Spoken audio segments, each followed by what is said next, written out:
This stone wall has held a secret for years, a secret that was revealed at about 4:30 yesterday afternoon. We were excavating, doing a foundation wall repair here. We uncovered some rubble and a hunk of plastic flopped out of the interior of the wall.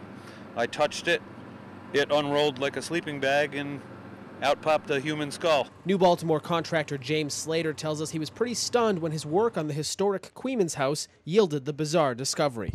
Yeah, it wasn't like all bleached white like you see in a book or anything. It was kind of brownish and dirty looking. Slater called Queemans police, who brought in state police, but the skull is so old that investigators brought it to the New York State Museum for analysis. Police now tell us the skull belongs to a Caucasian woman between 30 and 50 years old. From what we could see, there was no obvious signs of any injury or anything like that. Now the question is, how did it get here? This wall is not part of the original Queemans house structure. Police tell us their best guess is it was put in about 30 years ago. Even though someone, possibly another contractor, put the skull here in the 1970s, investigators say it's much older than that. The odd find has become the talk of the town.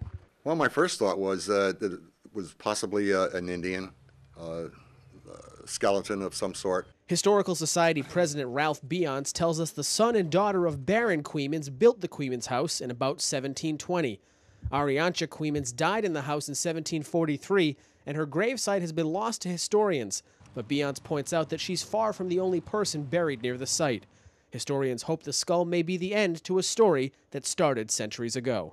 This is what we do, is gather all the pieces of our history, and then one day we put the puzzle together, and here it is, folks.